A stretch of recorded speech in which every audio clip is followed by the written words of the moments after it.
What is up, my people? It's your single player hero here to talk about the Avengers beta. Got to play it over the weekend, and I'm here just to give my thoughts in general, what I liked about it, what I didn't like about it, and my final decision as to whether I'm going to buy the game. First and foremost, if you stumble upon this video and decide to stick around for even a little bit, I appreciate it. If you can, I'm not sure if you can tell, but I'm a small channel, right? I'm just getting my feet wet with this whole YouTube business situation. So any bit of help, any bit of interaction helps and goes a long way. So whether it be a like, a comment, a dislike, even whatever, just if anything that you can help me out with, I truly appreciate it. So that being said, what I thought about the beta, right off the bat, I'm gonna say that I am gonna buy it.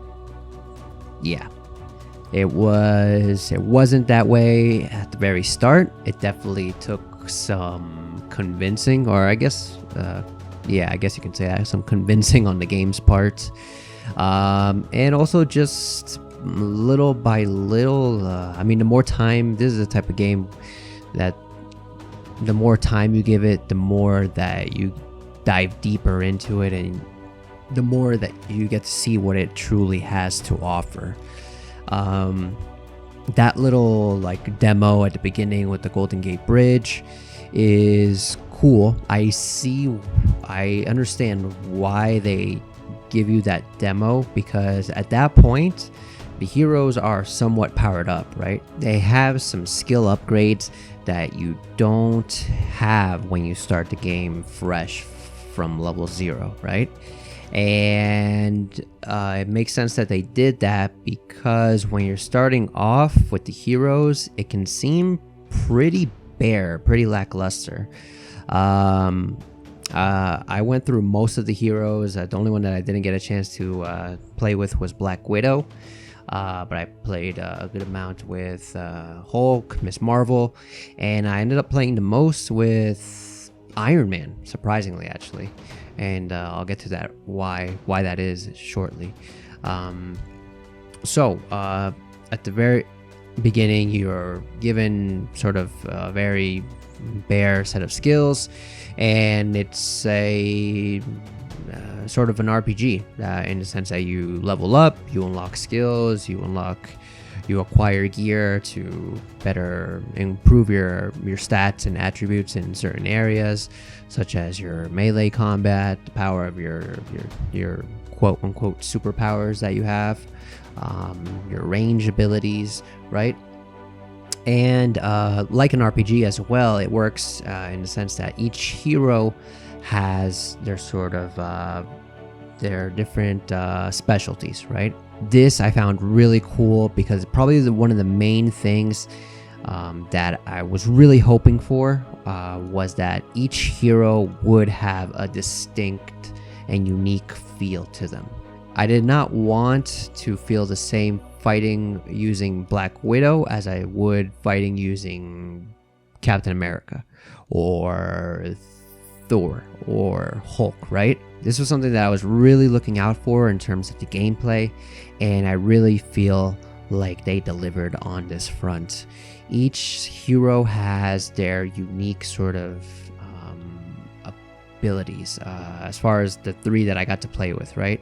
So I started with Hulk. He's obviously he's huge, he's strong, he's a brawler, right? You're going to be up in people's faces, fighting with them close quarters, and he's taking a lot of hits, right?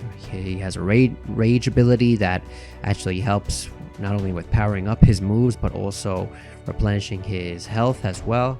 So if you use him properly, he's there to last for a while, right? As it should be, him being the Hulk, big, strong. Next up was Miss Marvel, and she was also a brawler, but not the same as the Hulk. She was different in the sense that with the type of move, with her power, being able to enlarge in her body parts. She was a brawler as well, in which most of her stuff was moves and skills were melee based, but because of that, her abilities, she was more of a sort of mid-range brawler, right? She's able to extend her body parts, so she can actually hit her opponents from a good distance, right? So she doesn't have to be close in their face like you are when you use the Hulk. So there was a distinction right there between two brawler type characters. Last one that I used was Iron Man. And my experience using Iron Man was one of the things that sold me on the game. At the very start, I was not a fan of it, right? He plays very differently. He's definitely not a brawler. With Iron Man, you're focusing more on his range combat abilities. He has repulsors, lasers, rockets, but the thing is, you don't even get to use the lasers or the rockets until you unlock them, right? So when I started off playing with Iron Man, he was very bare bones. He's not strong, so I'm coming off of using Hulk and Ms. Marvel, and I'm trying to do the same with Iron Man, in that I'm going to, trying to do an upfront and brawling with the enemies. It works somewhat, but it doesn't feel as satisfying, right? And because of that, I really thought that Iron Man just wasn't my character. I didn't like him at first. Regardless, that was one day I started playing with him. The next day, I decided to pick him up again, give him another chance. Kept playing some more, got some more experience, unlocked some more skills. That's when I unlocked the lasers and the rockets. And that's when you really start to appreciate more what the hero is able to do. Once I got my hands on Iron Man's additional abilities, it was a whole different story, right? I started to understand that the idea with him was not to play the same way as I would with the Hulk or Ms. Marvel, right? He was more about range attacks, staying far from the opponents, taking out the enemies that are at the outer ring, that stay at the perimeter, the outside perimeter of the whole of the combat, right? That's another thing that I thought was really cool about this game. I'll touch on that later, but the point being is that sort of progression, right? That experience of growing your character, unlocking their skills and abilities, and just unlocking the complete arsenal and everything that they have to offer was so satisfying, man. By the end, Iron Man was the highest level character when I finished the beta, and I loved using him. I couldn't even imagine going back to using the other characters, although I'm sure if I had, I would have had just as good a time playing with them as well.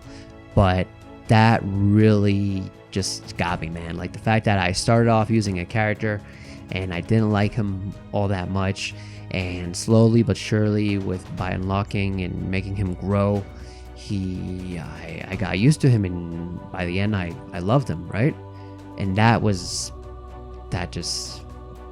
got me, man. The fact that they were able to do something like that, I found was amazing. One thing I will say about the character progression is that it did feel like it was a little too fast, and also I didn't get the sense of, because one of the main selling points that they reiterate several times throughout their whole marketing and talking and selling the game, is that you can set up your hero to play differently than you would other heroes, right? The idea being is that you can give them you can change their move sets around, right? So that the way you have set up your Iron Man is not particularly the same way that maybe a buddy of yours sets up their Iron Man for them to play with, right? I didn't really get the sense of that in the beta. I'm not sure if maybe that's something that they didn't put in there, or if it's something that they're just leaving to sort of be revealed when the full game comes out. But yeah, I didn't get the sense of that at all, because there wasn't actually that ability to change like I imagine from what they said, and now having the chance to have had played the game, what they mean by that is that you can change like the supers that the characters have, but that wasn't the case. They did place a limit on the level that you can level up your hero, that being level 15.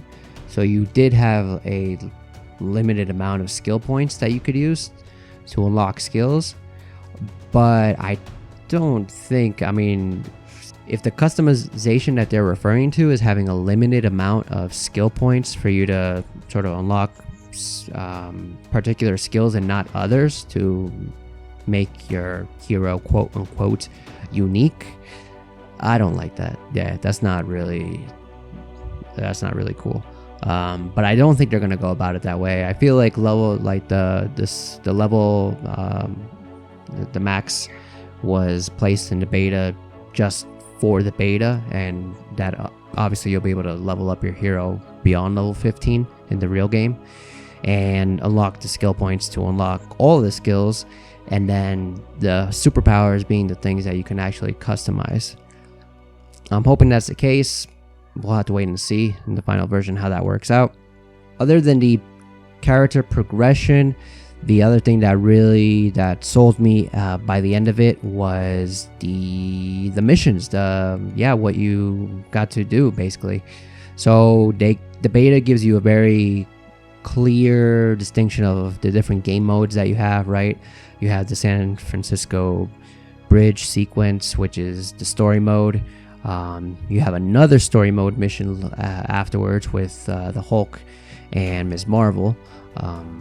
Then you have a campaign mission. I don't know the exact like names that they give each of the different kinds of missions, but then you have, it's sort of like, from what I got from it, from what I understood, is that it's tied to the story, the campaign, the storyline, but you can play those missions with co-op or single player, you choose, right? But you have the ability to play those co-op. And then there are these drop zones and other missions that you can play, which I guess they could be considered side missions, right? That you can play co-op with friends and other people online.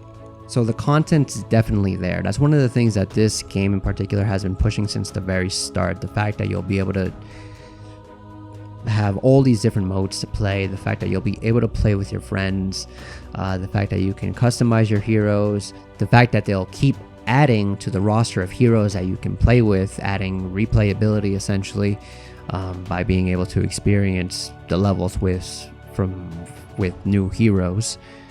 And on top of that, missions and DLC that I imagine they'll release with updates as well. So the content is there, but it's not just a matter of quantity, it's also quality, right? A lot of times these types of games, they throw a lot of stuff at you, but the problem is that it can get repetitive if it's not distinct enough, right? The different game modes. So that was another thing that I was worried about. And I feel like the game itself has enough variety to stand strong, as long as they keep switching it up in that regard, right? I will admit, like, so once you like finish the sort of quote unquote demo playthrough at the start, then you unlock the co-op stuff that you can go online to play with. Those missions, some of them are very short. I think those are the drop zones in particular, where they just like sort of plop you into a place and you just take down a room of baddies and that's it. You completed the mission. Other missions are more expansive, in that they drop you into a much more open area, and you have the ability to roam around, and you're looking for secrets and hidden chests and hidden areas where you can find gear and artifacts and other things to help level up your character. So with those two alone, it did start to get a bit repetitive. But then I heard about this supposed secret mission that that you had to go to play a certain mission to unlock, and then you in that particular mission you had these special chests that you can open by getting a certain item that you had to play another mission to get, which was actually the hardest mission that was available in the beta. And that going through that whole process of unlocking that secret mission and getting the DNA key and opening up the DNA chest, that was very rewarding. And I feel like as long as they keep providing more content like that, where you're sort of like going from like place to place, getting things from a certain level that'll unlock things for another level, I feel like it's a good recipe to keep you as a player emotionally invested and just interested in what you're doing overall, right? Just giving you a mission and you actually feeling compelled to go through all the steps to complete that in order to, by the end of it, unlock a legendary or exotic piece of gear, right? Something that'll improve your character. So I feel like they nailed the content in that regard. As far as the actual combat, when you're fighting against enemies, I liked it also in the sense that it does actually make you utilize the different, strengths and attributes of the different heroes, in the sense that you have your sort of baddies that stay on the ground and will take on the brawlers, whereas when you're using a character like Iron Man, where you're flying around and taking down people from range, there will also be enemies that are flying around in jetpacks and staying at a distance, right? So the idea, and those enemies in particular, can be very pestering actually if you don't take them out. So ideally, you'd want your ranged characters, to take care of the ranged opponents, while the brawlers are on the floor taking out, the heavy men, right? So that kind of coordination, that implementation of the different character types and their particular strengths and abilities, I found it to be very fun, and I feel like it opens the door to some collaborative situations where you can, squad up with 2 or 3 of your friends, and you're on mics and you're talking to each other and you're telling each other, hey, stay here, take on these guys, I'll go do this. And that's actually what I experienced while I was playing the very last mission, the hidden mission. Actually, that was the last one that I played. By that time, that was actually the only mission that I actually got to play with a friend, right? And I feel like that was something that actually heavily influenced me on my decision to ultimately buy the game as well, because that whole situation that I just explained, where you're sort of coordinating your attack with your friend, right, and giving instructions as to who's doing what and what needs to happen in order to complete the objective and progress in the game. I found that to be very cool and made me very excited to play the game more with other people online. And I feel like that's very important, because I feel like that's what's going to ultimately drive the game, the longevity of the game, right? Is the multiplayer, right? The aspect of, being able to like connect with your friends or other people even, and, get together in a group and take on a swarm of baddies and a big boss at the end and get some, cool epic gear that's gonna, really give you a boost. That whole experience right there, you're able to share that with people, and that's what gives the game life. That's what, making that experience fun and giving, people a reason to come back and keep playing it. That's what's really gonna make the game last. So I feel like they did a good job with that. And of course, the idea is that they do continue to provide that type of content. Of course, they couldn't just release what they're going to release on day one and just keep it like that, right? They would have to continually update the game with, I'd say, either harder missions or like different missions where you have like different objectives. And if they do that, this game will be, just thinking about it makes me excited, because it's what I thought since the very beginning, in that if they're able to manage and do things the right way, this game can last for years. So playing with your friends is a lot of fun, but on the flip side of that, playing with the AI can be frustrating at times. I actually had to experience that a lot because I was having trouble with the matchmaking. I was actually able to get into play a mission at the end with my friend after it took a couple attempts in order for us to actually get into the same squad and be able to launch a mission together. And I'm so glad that we were able to do that. But yeah, for the most part, I wasn't able to matchmake online, so I was playing a lot of this stuff single player by myself with the AI partners, and yeah, they're not the greatest. I don't know if it's because maybe I didn't have them in particularly low levels, at least not all of them. Black Widow, like I said, was the only one that I didn't get to play with, but I had my Hulk up to like level around 10. Miss Marvel too, I think Miss Marvel, I had her maybe at level 8. So I wonder if you level up your characters more, maybe they'll act smarter. Something tells me that's not the case though. But yeah, there were some, and especially like the objective based like missions where you have to like the one the one that gave me the most trouble was where you have to like stay in a certain area for a set period of time until it's kind of turns blue, so that Jarvis can have to go ahead to hack the system. And there's 3 areas, so you have to like constantly be moving from one to another to clear out the enemies to make sure that they don't take over and that Jarvis can continue with his hacking. That mission would be so much easier if you actually had your AI, or if you actually had like your teammates stay in the different areas and like take on the enemies as they come in those particular areas. But playing single player, I had no choice but to fly around from area to area when the enemies were crowding up in those particular areas, because my AI, they would do is follow me, right?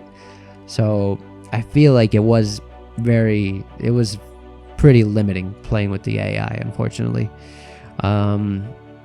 I would hope that maybe if there was like some possible way of giving them commands, maybe.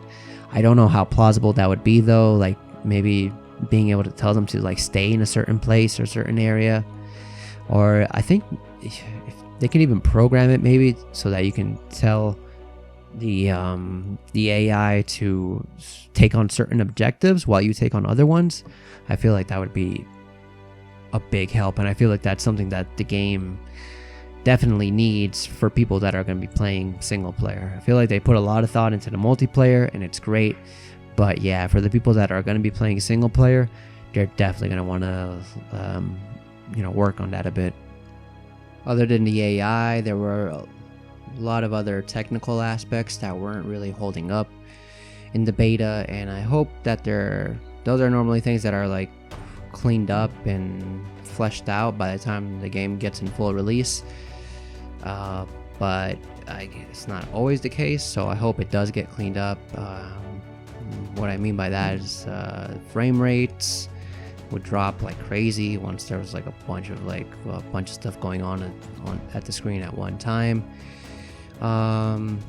Graphics, they're all right. The cutscenes and like the pre-rendered stuff, like between the loading screens, and it shows like the different heroes, that looks amazing, bro. Those look amazing.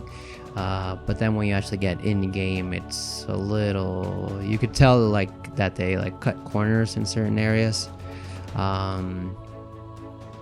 So hopefully they flesh that out as well, especially I think coming off of playing like a game like The Last of Us Part 2, where it was like very like everything in that game probably took forever to make. You could definitely tell that it wasn't as much time put into the graphics and those aspects as opposed to other AAA titles. So hopefully they can clean it up a bit, although I honestly don't think that's gonna happen, because I don't think that's like their main focus, to make this a game that obviously they want to make it look good, and the pre-rendered stuff does look great, but as far as like in-game, I think they're definitely going to be more focused on actually like the missions and the content and what can make the game fun, and ultimately, you know, what I mentioned earlier, what will make the game survive for a long time. So yeah, we'll just have to wait and see what the final product reveals. As far as the heroes themselves and their portrayals by the actors, I generally liked it. It's tough, and I feel like it's gonna be tough for a lot of people to not compare them to the movie counterparts. I told a lot of my friends to like download the beta to play with me, and in the end, only one of them did. Everyone else just was turned off by the fact that they weren't the same characters. They didn't look the same as they looked in the movies, and I kept explaining it to them that they're not supposed to look like the heroes from the movies. Yeah, I feel like it's gonna be tough for people to sort of, you know, get around that. It was I'll admit, even for myself, it did take some getting used to, and even by the end of it, it's just always gonna seem weird. Like, probably the one that was most off-putting for me was Captain America, man. His voice, it just didn't seem, there wasn't, granted we didn't see a lot of him, but it just didn't seem like the sound of his voice, it was just so generic. Like, there was nothing. I was talking about this with my friend too. He didn't sound like he was. We were able to come to the conclusion basically that just by this, like, the tone of his voice, that he didn't sound like all that like noble, right?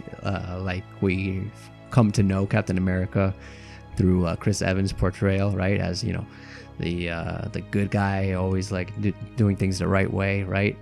And I just didn't get that from this guy. But then again, you know, I will give him, you know, the fact that, you know, his time in the beta was very short.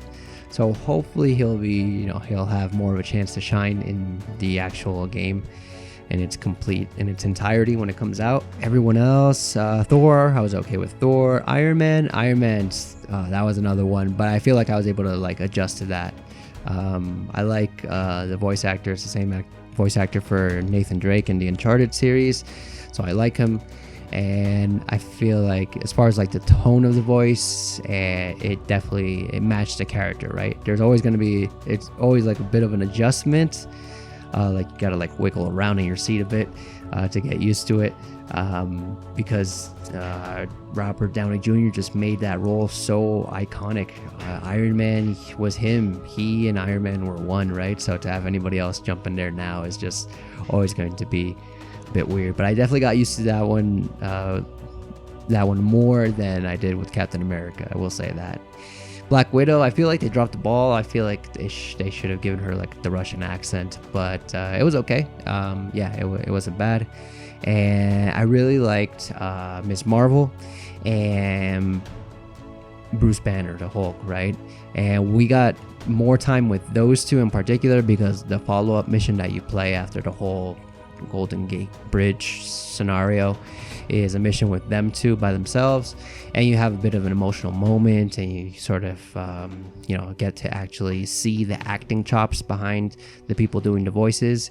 And I gotta say, I'm digging it, man. That little scene right there where like, Miss Marvel Kamala was all choked up, and Bruce was trying to comfort her, but he's like awkward and doesn't really know what to say.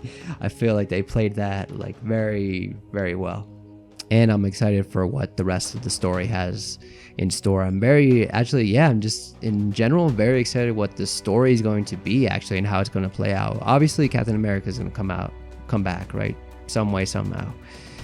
The story in of itself is going to involve Inhumans. I'm thinking maybe there's going to be unlockable heroes. We actually got the news today.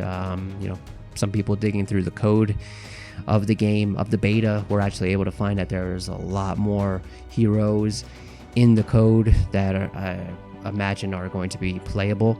And so the question becomes, are you going to be able to unlock some of these players through the story mode, right? Because obviously, I mean, I would imagine, the idea is that you start with Miss Marvel and you're kind of recruiting everyone, getting back on board after the whole situation that happened during A-Day, right? 5 years later. So you start with the Hulk, and you work your way up, getting the band back together. And I wonder if there's just going to be some more heroes that you're going to be able to recruit that they haven't shown us yet. Or they just may all be like upcoming DLC characters that they just put in there to get ready. Who knows? Either way, I'm excited to see what the story has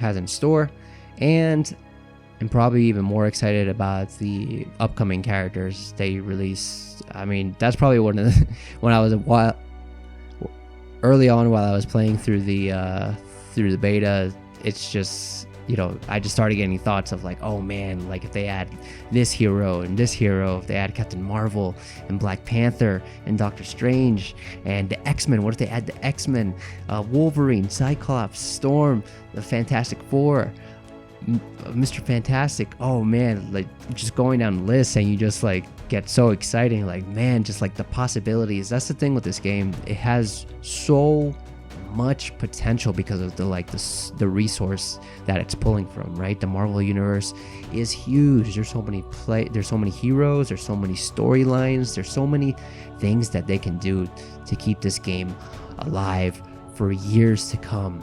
And it just comes down to the execution, right? Whether they actually consistently update the game with new missions, new gear, things that are going to compel us to keep playing, right?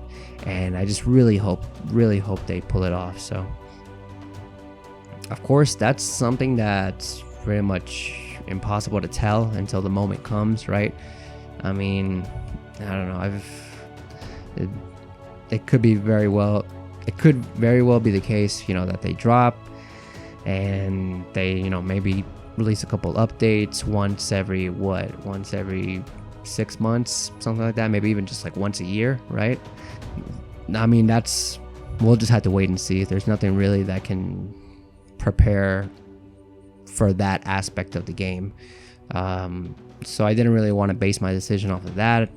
More than anything, I wanted to base it off of everything else, right? I wanted to, more than anything, I was focused on like the core, what the game has to offer at its core, and to make sure that at the very least was enjoyable, so that at the very least, if they do drop the ball on the content and updating the game, I can say that I enjoyed like the core structure of the game, that being the story mode and the everything else that they have to offer in terms of single player, multiplayer, all that good stuff, gameplay, mechanics, making sure that I enjoy all of that. And based on everything that I experienced during the beta, I feel like I would get my money's worth with just the core, the base game, right? Anything else that they decide to add on afterwards with DLC and updates is just going to be something extra that I'll be able to enjoy as well. So the last aspect that I'm going to touch on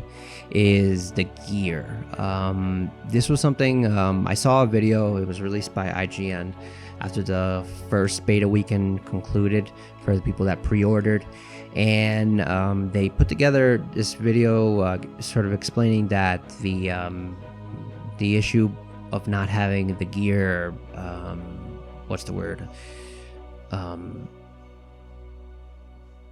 tangible. Yeah, the issue of not having the gear tangible on your hero, right? I saw that video and I thought it was something that wasn't going to be an issue for me, but I definitely see where they're coming from, and I definitely feel that as far as like giving the game life and the longevity of the game, they have to do it. They have to. There's no way around it. I mean, the only other aspect would be, I don't know if the system that they've created would allow for it. Obviously, they've place a very heavy emphasis on skins, right? Having these whole like costumes for the characters and having quite a number of different ones for them. But I don't know how long they'll be able to keep that up, man. And it would seem that creating a unique sort of cosmetic gear item for a character would be easier than creating a whole outfit slash skin for the character. But I'm not sure. I may be wrong about that. But there definitely has to be, and whether it's, maybe it's not gear, maybe, I don't know what it is, but there has to be something when they start releasing, content and updates and new missions for us to take on in the multiplayer. There has to be something compelling for us to be able to want to play, right? To want to play those missions to acquire the reward, whatever it is that they're offering. If they offer skins as rewards, that might work. That's fine. But I just feel like if they were able to offer like gear that would actually like make, have a actual physical appearance, make a difference in the physical appearance of the character, I feel like that would be something that would be definitely make people want to play those missions to get those particular pieces of gear. I don't know if maybe they do have something like that in mind, being as if you look through there's a part of the game where it shows you the different, the rarity of the gear items that you can get, and it goes, the highest one that I was able to get was a legendary piece of gear, but apparently there's a level beyond that, right, for exotic gear. I'm not sure if you're able to get exotic gear in the beta itself, but if not, hopefully, I would hope there would actually be a piece of gear that'll have an effect on the appearance of the character model of the character that you're playing with. Because if they're going to start releasing missions and they and let's say they're giving out as a reward an exotic piece of gear, and all that piece of gear does is like up your stats and make you stronger, sure, that'll be cool because you'll be considerably stronger, right? Your character will be leveled up as well accordingly. But man, it's like that video said, if it's not something tangible that is able to be shown on the character, it's just not going to have the same weight for people to fight for it, man. If you're setting up this high level mission, where it's, let's say 100 levels up, right, beyond where you have your characters at, and it highly depends on having a highly leveled squad, a full squad, 4 people coordinating, playing to the max of their ability in order to pass that mission and unlock that, to acquire that piece of gear. Man, you're gonna want something to show for it, right? And if it's just your stats and figures, that's just not gonna cut it, man. It's just really not. You want to have that displayed on you. You want to have that badge, right? That sort of badge of honor showing, hey, I went through this, I completed this, right? I mean, granted, cosmetic gear is not the only way to go about that. They could do some, I guess they could do nameplates, but man, I don't know. I feel like it's the most fun way to do it. So we'll see. I'm not sure if the system they set up allows for that, but only time will tell. But yeah, that pretty much sums up my thoughts about the game. If you've made it this far, thank you. I can't actually believe it. Might as well go ahead and hit the subscribe button so you can get more content like this. But yeah, in general, to sum it up, I'm looking forward to the game. I'm excited. I'm actually sitting here the day after the beta closed, wishing that I could play. So I mean, if that's not telling whether I should, whether the game is worthwhile to get, then I don't know what is. So I'm excited. I'm looking forward to its complete release come September, and I plan on continuing to make content revolving around Avengers. So if this is your jam, yeah, definitely subscribe. I mean, when the game comes out in full, I mean, I want to do it all. I want to do, the story mode. I want to do, character showcases, breaking down like the different advantages between the different characters. I want to do it all. So, yeah, thank you so much. I appreciate you. And I'll see y'all next time. Peace out.